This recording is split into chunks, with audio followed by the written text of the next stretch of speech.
ముఖ్యమంత్రి గారు 40,000 కోట్లకని చెప్పి 9,000 కత్తిరిస్తారు. ఆడికెళ్ళి క్యాబినెట్కి వచ్చే వరకు 31,000 కోట్లు అవుతుంది, మరొక 9,000 కోట్లు తగ్గిపోతుంది. ఆడికెళ్ళి అసెంబ్లీకి వచ్చే వరకు మరొక 6,000 కోట్లు తగ్గుతుంది. చివరికి ఈరోజు ఒక సంవత్సరం గడిచిన తర్వాత 20,000 కోట్లతోనే అయిపోయిందని చెప్పి మరి మాట్లాడే పరిస్థితి.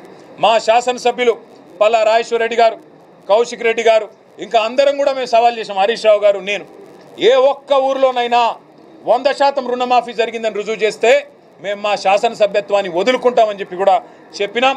కానీ ప్రభుత్వానికి సోయి లేదు, వాళ్ళకు ఆలోచన లేదు. కాబట్టే రుణమాఫీ జరిగిందో జరగలేదో కూడా వాళ్ళకే అర్థం కాని పరిస్థితిలో ఉన్నారు.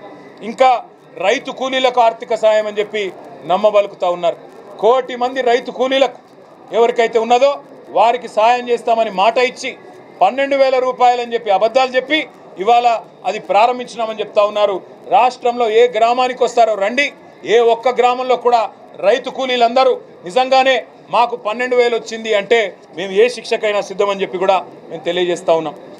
ఒక్క మాటలో ఈ బడ్జెట్ గురించి చెప్పాలి అంటే నిన్నటిదాకా 20% కమిషన్ గవర్నమెంట్ ఇది.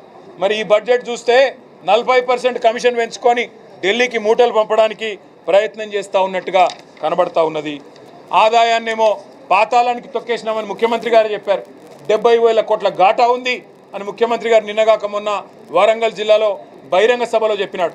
మరి ఎవరి వల్ల పడిపోయింది ఆదాయం? నీ తెలివి తక్కువతనం వల్ల, నీ ప్రభుత్వ అసమర్థత వల్ల, నీ చేతగాని విధానాల వల్ల, నీ నెగటివ్ పాలసీస్ వల్ల, నీ నెగటివ్ పాలిటిక్స్ వల్ల కాదా? నేను ముఖ్యమంత్రి గారికి కూడా చెప్తా ఉన్నా, రోజు రంకెలు వేయడం కాదు, మీడియా ముందు ప్రజల ముందు అంకెలు ఎందుకు ఆగమైనాయో చెప్పు. రంకెలు వేయడం ఈజీ, కానీ అంకెలు ఎందుకు ఆగమైనాయి, ఎందుకు ఆర్థిక పరిస్థితి అధ్వానంగా మారిందో చెప్పు. భట్టి గారు గత సంవత్సరం బడ్జెట్లో పెద్ద డైలాగ్ కొట్టినారు. మా బడ్జెట్ వాస్తవాలకు దగ్గరగా ఉంది, మేము నేల విడిచి సాము చేయలేదు, గాల్లో మాటలు మాట్లాడలేదన్నారు. మరి ఇలా భట్టి గారిని అడుగుతా ఉన్నా, ఎందుకు మరి మీ బడ్జెట్ అంచనాలకు చేరుకోలేకపోయింది? ఎందుకు మీ ముఖ్యమంత్రి గారే 70,000 కోట్ల గ్యాప్ వచ్చిందని చెప్పి చెప్తున్నారో చెప్పండి సమాధానం అని చెప్పి కూడా అడుగుతా ఉన్నాం.